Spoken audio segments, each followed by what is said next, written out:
Hello everyone. Point 10.3.2 The refractive index. Refractive index मतलब क्या? The refractive index can be linked to an important physical quantity, the relative speed of propagation of light in different media. ये जो refractive index है वो एक important है किसके लिए? फिजिकल क्वांटिटी को दर्शाने के लिए. वो कौन सी क्वांटिटी? कि लाइट जब कोई अलग अलग मीडिया में जाती है तो वो लाइट की अलग अलग मीडिया में कितनी स्पीड होगी वो हमें रिफ्रैक्टिव इंडेक्स की मदद से हम जान सकते हैं. Light travels fastest in vacuum with the speed of 3×10⁸ metre per second. जो लाइट है उसकी वैक्यूम में स्पीड इतनी होती है 3×10⁸ metre per second. The value of refractive index depends upon the speed of light in the two media. कोई भी refractive index है उसकी वैल्यू डिपेंड करती है दो मीडिया में लाइट की स्पीड के ऊपर. The refractive index of medium 2 with respect to medium 1.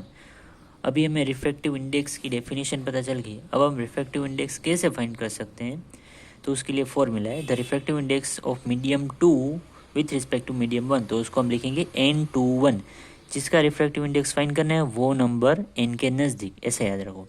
तो N21 equal to V1/V2. V1 मतलब speed of light in medium 1 and V2 मतलब speed of light in medium 2. याद रखना है N21 होगा तो V1/V2 एंड N12 होगा तो V2/V1. ये फॉर्मूला याद रखना है. इफ मीडियम 1 इज वैक्यूम और air then the refractive index of medium 2 is considered with respect to vacuum. This is called absolute refractive index of the medium. कोई भी medium का जो रिफ्रैक्टिव इंडेक्स है उसको एब्सोल्यूट कब बोलेंगे? जब इफ मीडियम 1 इज वैक्यूम और air then the refractive index of medium is considered with respect to vacuum. It is called absolute refractive index. अब हमें कोई भी मीडियम का अगर रिफ्रैक्टिव इंडेक्स फाइंड करना है तो कैसे?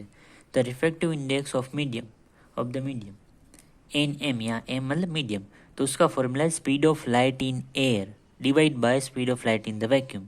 याद रखना है कि एयर में लाइट की स्पीड और आपको डिवाइड करना है मीडियम में लाइट की स्पीड. वो दोनों को आप डिवाइड करोगे तो तुम्हें वो मीडियम का रिफ्रैक्टिव इंडेक्स मिलेगा, जिसको शॉर्ट में C/V लिख सकते हो. The absolute refractive index of a medium is called its refractive index. Refractive index of water, glass and air. तो वाटर का जो रिफ्रैक्टिव इंडेक्स होता है वो है 1.33. ग्लास का रिफ्रैक्टिव इंडेक्स है 1.52. एयर का रिफ्रैक्टिव इंडेक्स है 1.0003. तो याद रखना ये रिफ्रैक्टिव इंडेक्स हमें क्या दर्शाएगा कि उसके अंदर लाइट की कितनी स्पीड रहेगी.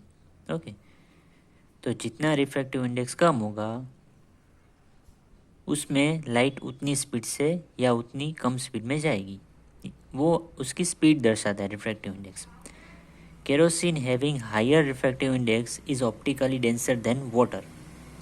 तो हम ऐसा भी बोल सकते हैं कि जिसका रिफ्रैक्टिव इंडेक्स ज़्यादा होगा उसको बोलेंगे हम ऑप्टिकली डेंसर.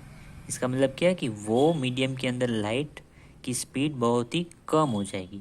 तो हम ऐसे भी बोल सकते हैं कि लाइट की वेलोसिटी है वो रिफ्रैक्टिव इंडेक्स के ऊपर आधार रखती है. तो जितना रिफ्रैक्टिव इंडेक्स कम उतनी लाइट की वेलोसिटी ज़्यादा उस मीडियम में.